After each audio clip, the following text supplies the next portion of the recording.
පස්සේ හිතේ මේ මාස 6 කරා නම් අපරාධේ අරක කරනවට වඩා කියලා. එක්සෑම් එක ලිව්වනම් ෆිල්ම් එක හදන්න වෙන්නේ නැහැ නේද?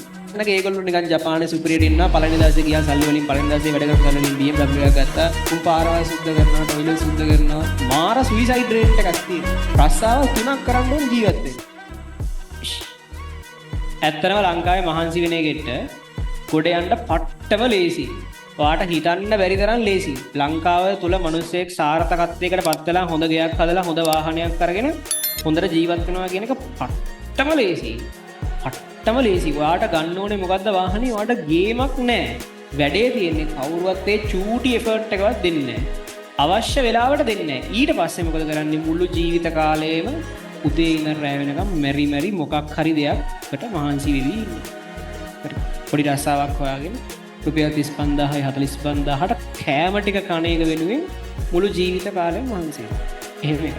අර එෆර්ට් එක අඩුවෙන් දෙන්න ඕනේ වෙන් කවදාවත් ප්‍රයෝජනයක් ගන්න නැහැ. එෆර්ට් එක අඩුවෙන් දෙන්න ඕනේ ප්‍රයෝජන ගන්න. මම ළඟදී ෆිල්ම් එක බලුවා මම දන්නවා ඔයාලා බලන්න නැතුව තියෙන්නේ. ඩන්කි කියලා ෆිල්ම් එකක් තියෙනවා. ශාරුක් ඛාන් ළඟදී මාපු එක. ඒකේ තියෙනවා මේ බෝඩරයක් කරහා මේ මිනිස්සු යනවා මේ කියන්නේ ඉන්දියාවේ ඉඳන් එංගලන්තයට සංක්‍රමණ වෙන මිනිස්සු කට්ටියක් කියන්නේ. ඒකෙදි මේ උන් කලින්ම ඉන්දියාවේ ඉඳන් අර ඒ රටවල් වල එක්සෑම් පාස් වෙලා යන්න try කරනවා. ඒවෙන් ෆේල් වෙනවා. ෆේල් වෙන හින්දා නීති විරෝධී සංක්‍රමණකයන් විදියට මාරු වෙන කතන්දරයක් ගැන ඔය තියෙන්නේ. හරිද?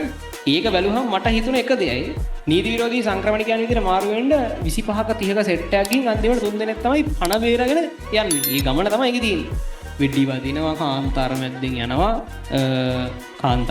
යනවා වෙඩි වදිනවා මිනිස්සු අල්ල ගන්නවා මුහුද වලන පීන යනවා ඔහොම කතන්දරයක්. එක දෙයයි මට හිතුනේ. එච්චර එෆර්ට් එකක් දෙන්න පුළුවන් එවුන්. ඇයි මාස 4ක් 5ක් පාඩම් කරලා එක්සෑම් එක ලියලා ගියේ නැත්නම් දැන් අරුම් මැරෙනවා ජීවිතේ දෙනවා කණ්ඩ බොණ්ඩ නැතුව මාස ගාණක් පට්ට කට්ටක් කරනවා මාරු වෙන්න මාස ගාණකින් තමයි ඉන්දියාවේ ඉඳන් එක මාර්ග වලින් එංගලන්තයට යන්නේ. හැබැයි එක්සෑම් එකට මහන්සි වෙන්න උන් සති දෙකක් තුනක් දුන්නේ නැහැ විදිහට. එක්සෑම් එකටම එක සැරයක් ලිව්වා ෆේල් වුණා අර විදිහට යන්න කියලා. ඒ ෆිල්ම් එකෙන් ගන්න කියන්නේ මොකක් වුණත් මම දැක්කේ ඒක. මේ ෆිල්ම් එකේ වෙන මොකක් හරි එකක් ගන්න කියනවා ඇති මම දැක්කේ ඒක. එක්සෑම් එක ලිව්වනම් ෆිල්ම් එක හදන්න වෙන්නේ නැහැ නේද? ඒක තමයි නන්නේ. හරි. එහෙනම් ඒක තමයි කරලා තියෙන්නේ. ඒකේ තියෙන ඒක يعني ඔයාලට වෙලාවක් හම්බුනොත් බලන්න වටිනවා ඒක. يعني ඒකේ තියෙන්නේ එහෙම රටකට ගිහින් දැන් ඔය අපේ රටවල් වල කියනවනේ පිර රටවල් වල ගියාට පස්සේ මාව සුන්දරයි. දැන් ඔය අපේ ළමයි හරි අමාරුවෙන් යනවනේ සල්ලි එකතු කරන ඕස්ට්‍රේලියාවේ ජපානයේ අරවා මේවා කරන්න කියලා යනවා. ගියාම දැන් يعني ඇත්තටම ගිහිල්ලා ඒගොල්ලෝ මෙහෙට දෙන ඉම්ප්‍රෙෂන් එක ඒගොල්ලෝ නිකන් ජපානයේ සුපිරියට ඉන්නවා. පළවෙනි දවසේ ගියා සල්ලි වලින් පළවෙනි දවසේ වැඩ කරපු සල්ලි වලින් BMW එකක් ගත්තා. ඊට පස්සේ දෙවෙනි දවස් සල්ලි වලින් ගයක් ගත්තා. දැන් රජ වෙන්න ඊළඟ අපේක්ෂකත්වයේ ඉන්නේ මම. එහෙම ඉන්නවා. ඒ يعني ඒ ෆිල්ම් එකේ තියෙන්නේ ඒ කතන්දරය ගැන තමයි මේ ෆිල්ම් එකේ තියෙන්නේ. එහෙම රටවල් වලට ගියපු මිනිස්සු ඒගොල්ලෝ දාන ස්ටේටස්, ඒවන ෆොටෝස්, Facebook කරවෑම් මේවෑම් මෙහෙ ඉන්නේ උන්ට හිතනවා එහෙ ගියාම මාර මරු කියලා. හරි. හැබැයි ඒකේ පෙන්නන්නේ අනිත් පැත්ත.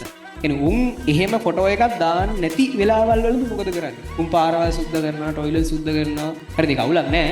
නමුත් උන් ඒක වෙනුවෙන් රස්සාවල් 3ක් විතර කරනවා, නොකා නොබී ඉන්නවා. ගෙවල් වල එක ගෙදරක 10 දෙනෙක් විතර එක කාමරයක බෝඩ් වෙලා ඉන්නවා. ඔන්න ඔය පැත්ත තමයි කතන්දරේ තියෙන්නේ. පට්ට කතාවක් ඒක. හරිද? ඒ කියන්නේ අපිට පේන්නේ රට ගියා කියන්නේ ඉතින් ගොඩම තමයි කියන්නේ. හිතන්නකෝ ඉතින් රටේ උන් කොහොම ගොඩ වෙන්න ඕනද කියලා. රට ගියාම එහෙම ගොඩ නම්. يعني ඒක නෙමෙයි කතන්දරේ කියලා තමයි ඒකේ පෙන්නන්නේ.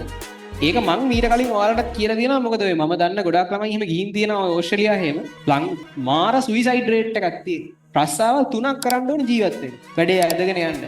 ඇහුවාම කියන්නේ නැහැ. ඇහුවාම කියන්නේ මරු ඉතින් ඕස්ට්‍රේලියාව තමයි රට කියන්නේ. හරිද? ඒ වුණාට ස්ටුඩන්ට් ගිහින් කරගන්න දේවල් ගත්තාම මාර ප්‍රශ්න. දැන් ඕවා සමහරලා කියන්නේ සමහරලාට මගෙන් ඇවිල්ලා පෞද්ගලික ළමයෙක් කියව මම ඕවා කියන්නේ නැහැ. කියන්නේ නැත්තේ මොකද ඒ ළමයා හිතනවා මේ මම මේ තරහට කියන්නේ මම සමහරලාට තව සැරයක් ඒ ලෙවල් කරන්න ගියයි. මම තරහට කියන්නේ කියලා සමහරලාට හිතේ. නමුත් ඇත්තම කතන්දරේ තමයි මම දන්න ගොඩාක් කට්ටිය හිම ගිහින් තියෙනවා. ළමයි මැද්දෙන් ආපහු එනවා. ඇවිල්ලා කියන කතන්දරත් එක්ක මම මේ කියන්නේ. හරියන මිනිස්සුත් ඉන්නවා. හැබැයි ඒගොල්ලන්ට හරි ගියාට වඩා පුළුවන් තරම් මෙහි අම්මලා තාත්තලා එක එක ඒවා විකුණලා සල්ලි ටිකක් එහෙට දාලා තමයි තියෙන්නේ මුලින්. හරිද? ඒ නිසා ඇත්තටම මෙතනින් පස්සේ තියෙන මාර්ග ගොඩක් ඒවා හරි දුෂ්කර මාර්ග. පුරු කියන්න ඕනේ නැහැ. හරි දුෂ්කර මාර්ග මෙතනින් පස්සේ තියෙනවා. මේකේ chance එක නම් මිස් කරන්න එපා. අපරාධී වෙන විදිහක් නැහැ නෙමෙයි ගොඩ යන්න. ගොඩ යන්න ඕන තරම් විදි තියෙයි. හැබැයි මෙතනින් පස්සේ තියෙන chances හරිම අමාරු පාරවල්. පස්සේ හිතේ මේ මාස 6 කරා නම් අපරාධේ අරක කරනවට වඩා කියලා. සමහරලාට අවුරුදු ගණන් ගිහින් දැන් හිතන්නකෝ සමහරලාට මොන හරි කෝස් එකක් කරලා ඔහොම ගිහින් ජීවිතේ ගොඩනගා ගන්නවට අවුරුදු 30ක් 32ක් 33ක් වෙනවා. මේකේ මේක A level පාස් වෙලා 25ක් 26ක් වෙනකොට A level එක පහු කරන්න පුළුවන් කොහොමද? හරි. මේ chance එක මිස් වුණොත් හරිම අපරාධයක්. තව chances නැත්තේ නෑ. බොරු කියන්න ඕනේ නෑ. මේක ෆේල් වුණා කියලා ඔයා හෙට ඊගන්නෙක් වෙන්නේ නෑ. හරි. හැබැයි මේක මිස් වුණොත් පට්ට අපරාධයක්. හරි.